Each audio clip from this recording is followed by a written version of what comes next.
The Holy Gospel according to Matthew, the 16th chapter. Glory to you, O Lord. From that time on, Jesus began to show his disciples that he must go to Jerusalem and undergo great suffering at the hands of the elders and chief priests and scribes, and be killed, and on the third day be raised. And Peter took him aside and began to rebuke him, saying, God, forbid it, Lord. This must never happen to you. But he turned and said to Peter, Get behind me, Satan. You are a stumbling block to me, for you are setting your mind not on divine things, but on human things. Then Jesus told his disciples, If any want to become my followers, let them deny themselves and take up their cross and follow me. For those who want to save their life will lose it, and those who lose their life for my sake will find it. For what will it profit them if they gain the whole world but forfeit their life? Or what will they give in return for their life? For the Son of Man is to come with his angels in the glory of his Father, and then he will repay everyone for what has been done. Truly I tell you, there are some standing here who will not taste death before they see the Son of Man coming in his kingdom. The Gospel of the Lord. Praise to you, O Christ. You may be seated.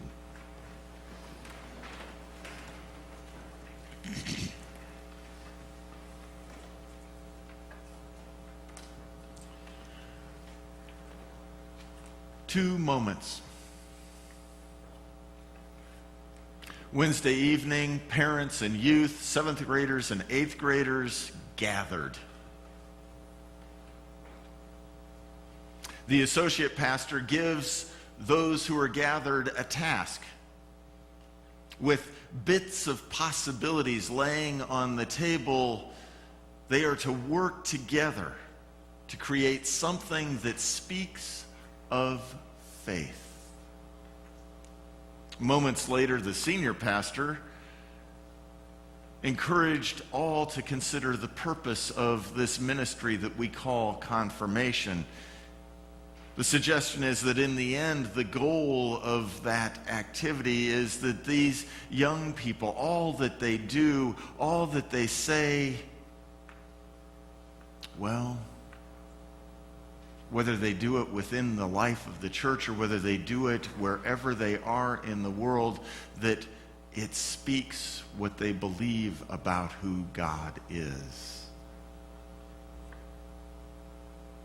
Just as the sculptures that they and their parents put together as they sat at that table spoke of the faith that they hold.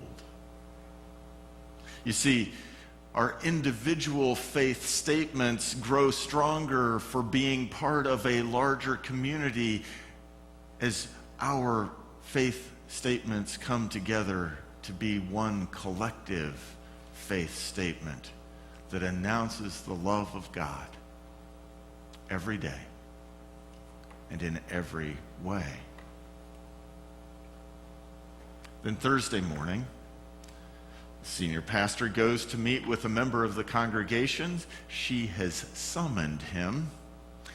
She had read the newsletter articles and wanted to discuss what she found in that newsletter. She showed him documents from a variety of organizations. And over again, the refrain went like this: when we are called by God's love to stand against hate and bigotry and racism and all of those kinds of things, I cannot help but respond. And then she told me her story.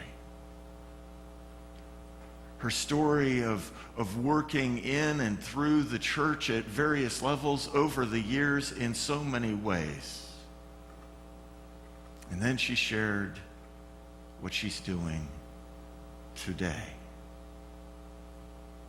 2 moments, 2 days. Frankly, these moments and these days are really a lot like any other day. And the question for faithful people, good faithful people, is where and how to focus. Today, the church hears the story of Peter's response to Jesus. Jesus has just foretold what is going to happen in Jerusalem: betrayal, crucifixion, death, and resurrection. These are hard things to hear a leader say. Human self-protection mechanisms, tendencies kick in pretty quickly. And Peter's, well, we'll call it his cognitive immune system, is in overdrive.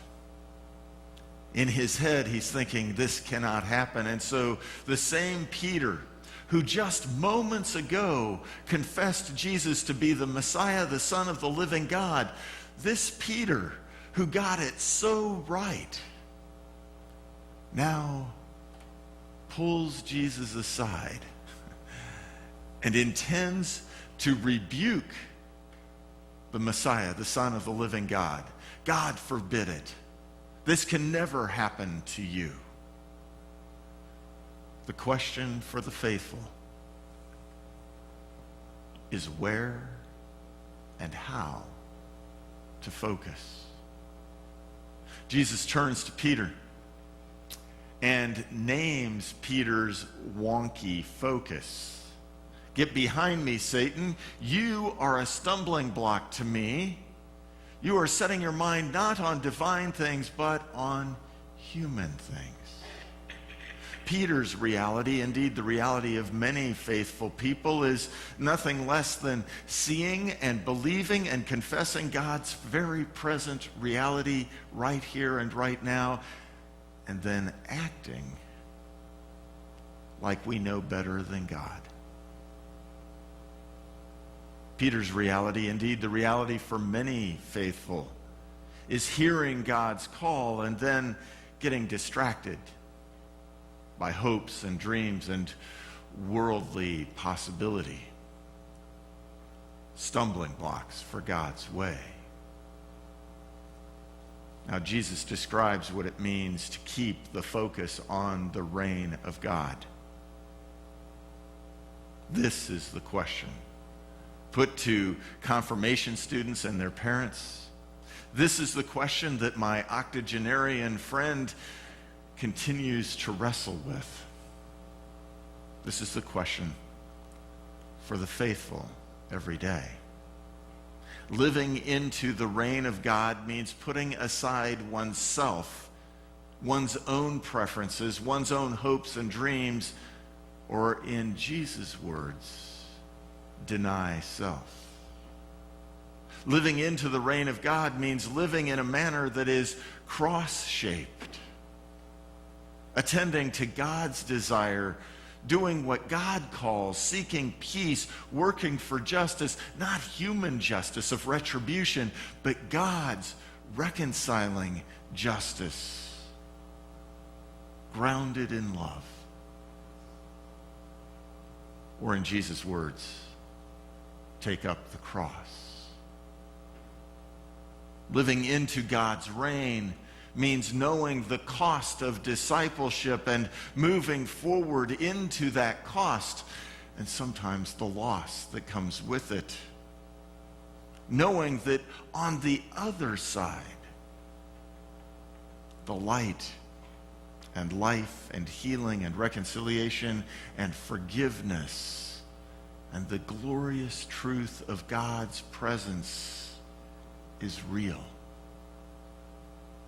Jesus bids his disciples, confirmation students and parents, infants and aged, rich and poor, wise and foolish, Jesus bids each and every one to follow him. And where is Jesus headed?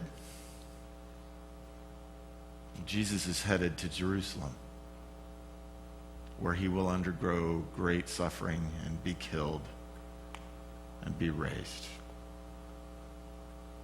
That is the journey for all the faithful. to live with the reality of suffering and yet know that through death there is new life. It suggests that sometimes the faithful have to make difficult choices. Sometimes the faithful have to set aside their own wants and desires. Sometimes there are challenges and losses, and yet, well, as my spiritual director asked me a couple of months ago, so David,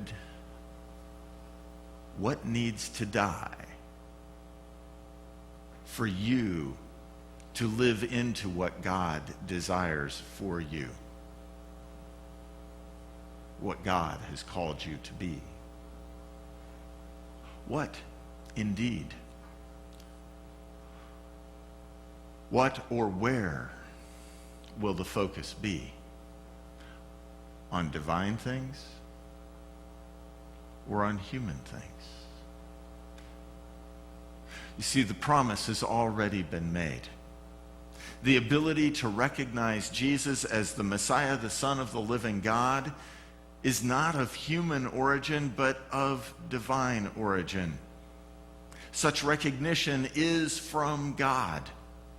And with that recognition comes the promise that the gates of Hades will not prevail against God's love in Jesus Christ. And knowing this, the faithful are emboldened to focus on the reign of God, no matter what.